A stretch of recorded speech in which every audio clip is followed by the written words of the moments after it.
what is the deal with these cows. What's your problem? I knew this video had to get interesting sometime.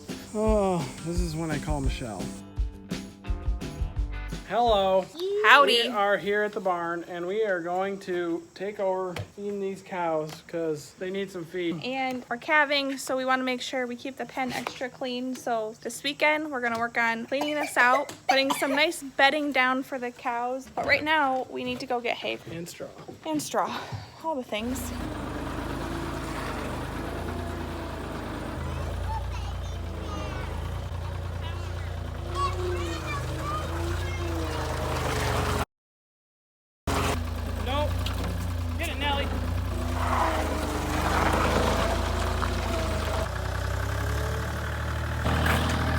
You're fast. I hate driving up that thing. I feel like I'm gonna flip over backwards. Really?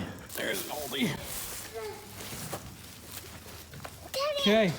Put this in the bucket. Would you like help? No, I don't want any help. Okay, then how do you use all your muscles to get it in there? I don't know. I can't carry it. You want me to give you some tips? There you go. See? That's why we don't say we can't do things around here, because we can. And there's always a way. Now what's that, Mom? Good morning again. Yes, it's another day. My phone died yesterday. All my maroon shirts are dirty, so I can't even convince you that it's the same day. Yesterday, I got this far. I got the chemicals out and ready to load into the sprayer. Where were we? It's time to load the sprayer up. We're gonna load it up with 900 gallons of stuff. Go down and spray all the wheat stubble down on the farms down south. So we got the 140 back on it yesterday. She's ready to go. I like having the 140 on it. The 160 is set up for a row crop. It doesn't steer very short. It came in handy when I needed four-wheel drive. Yeah, the 140 is definitely superior for spraying. Okay, I'm gonna go load the sprayer. You guys are gonna watch. What we're using today is Roundup and 2,4-D, just two products. Roundup will kill everything, it's non-selective. However, it's not the best on really tough perennial weeds. So we put the 2,4-D in order to give it a little extra kick on the Roundup resistant weeds and tougher perennials such as mare's tail. Well, mare's tail's not a perennial, but okay, cow. Nice. Anyway, ragweed, mare's tail, lamb's quarters, dandelion, anything with a big root is hard to kill because that's how weeds deal with stress, is they hold carbohydrates in their root system, and the more carbohydrates that are in the root system, the more resilient the weed is to overcoming something that's trying to kill it. That's why we get some resistant weeds, because we don't take enough action to take care of the weeds that have those big carbohydrate reserves. Got all that? Okay, here we go.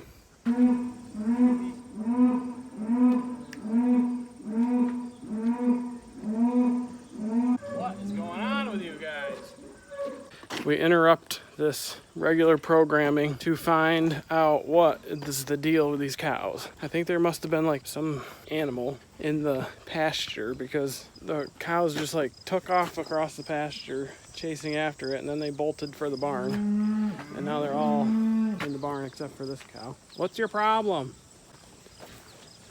Oh, she's giving birth to a calf, or she gave birth to a calf.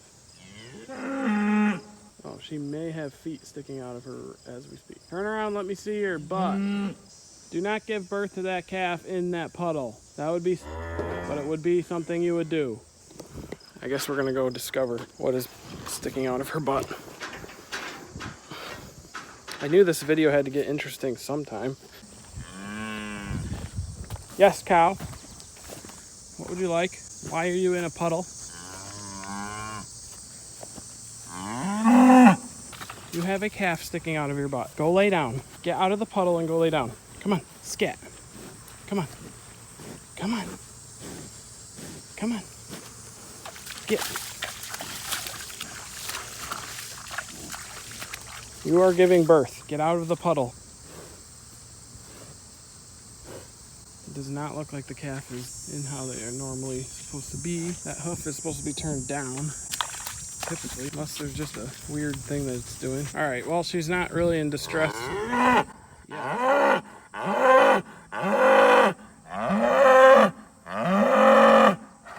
get it. Okay, this is the ridiculous thing about cows. When they're giving birth and they have this whole pasture to lay down and have a baby, they have to be standing in the water hole. Oh, this is when I call Michelle.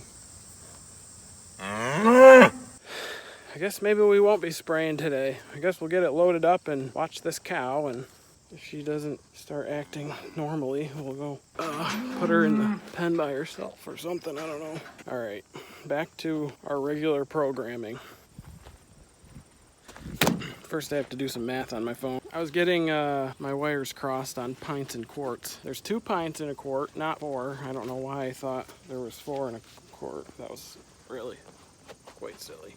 I need 8 jugs of Roundup, 4 jugs of 2,4-D, because it's a quart of Roundup per acre and a pint of 2,4-D per acre. I'm considering going up to a pint and a half of 2,4-D because it'll give me some extra broadleaf control. I saw some mare's tail out there when I was combining the wheat. Yeah, we're gonna do a pint. So we need 5 1/3 jugs.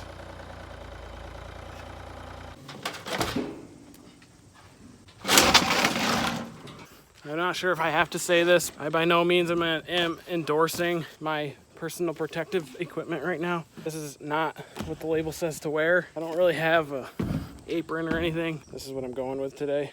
All right, I'll stick you guys up here. I realized that that was a horrible camera angle down in my truck. Now you can actually see what I'm doing.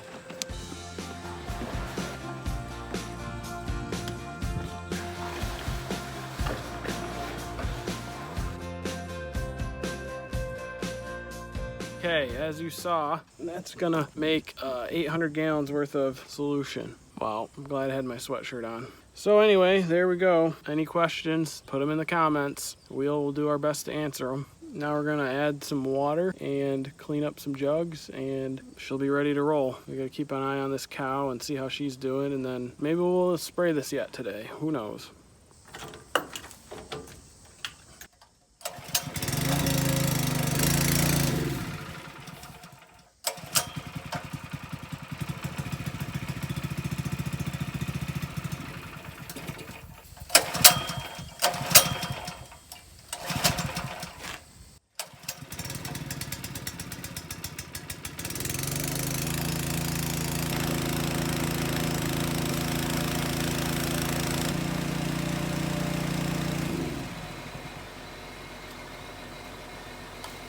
All right, so the new mom is laying down in the pen where she's supposed to be. The calf hasn't really made much progress, but I'm gonna set you guys up so you can watch it. I'm gonna consider pulling it here if it doesn't make much more progress, just because she doesn't seem to be contracting a lot. I don't want anything bad to happen here. I'll set you guys up over here and then give her a few minutes.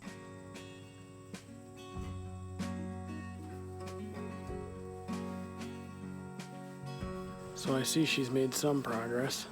I don't know, the way the hooves look, the calf looks like it's not in there quite right. So next time she lays down, I'm gonna try to get close to her. If she wants help, she'll lay down and let me help her. I think I'm gonna go home and get Michelle and the boys so they can see it, because I know she doesn't want to miss this, and she needs to bring me back for my truck anyway.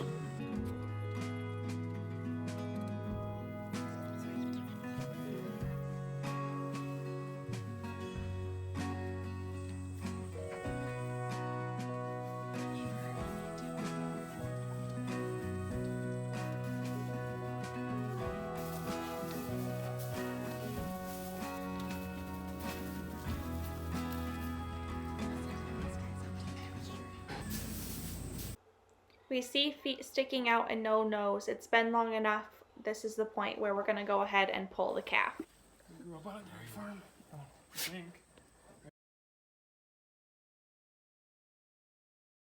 Well, the calf was backwards. Had to pull it. And I'm tired. There's not really anything we could have done different other than as soon as I saw it out in the pasture and saw that its feet were kind of sideways, I probably should have acted sooner and maybe it would have still been alive. I don't know. The problem with a backwards calf is the umbilical cord gets pinched and breaks off, and then the calf doesn't have oxygen and passes peacefully inside of its mother. That's a really weird way of saying it. Kind of sad. It is the second time it's happened. We've never had a backwards calf that I can remember.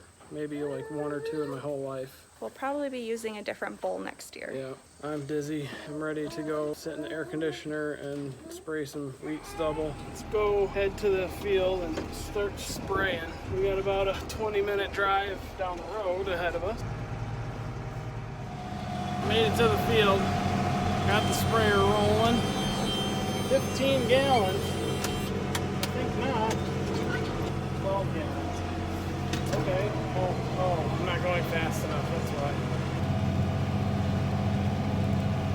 For some reason that I can't figure out, if I go much over 7.5 miles an hour, my rate drops.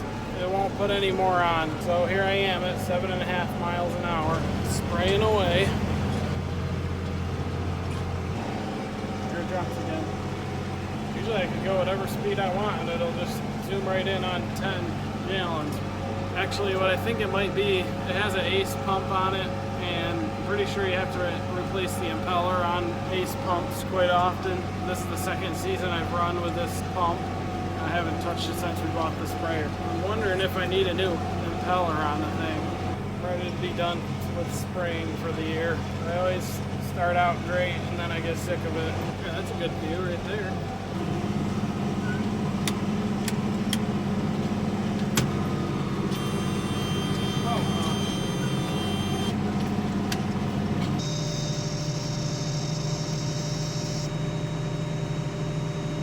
There, that field is done. Woohoo! Finally. Next field. It's right next door. We just got home from the farm, and on my drive home, I was thinking about why we started YouTubing when it feels like all we do is share the bad stuff. Every video we put out could just be called another hard day of farming or this went wrong today. It got me thinking that yes, we just lost a calf, which is really hard, but without experiencing the bad stuff, really, we would never get the opportunity to experience the good stuff. Without experiencing the heartbreak of losing a calf, you never get to experience the joy of having a healthy, vibrant calf. Without the hardship of having a bad crop, you never get the triumph of having a good crop. I guess what I'm trying to say is, without the hardship, we couldn't experience the joy. I want to make sure we do a good job of also sharing all the good that comes with farming, like getting to spend so much time together as a family and getting to enjoy the animals and the crops and the tractors. And we are so blessed in that we get to spend so much time with our kids. I know most people do not get to spend the hours with their kids that both Danny and I get. Only reason we have that is because we farm. I just couldn't imagine living any other way than this.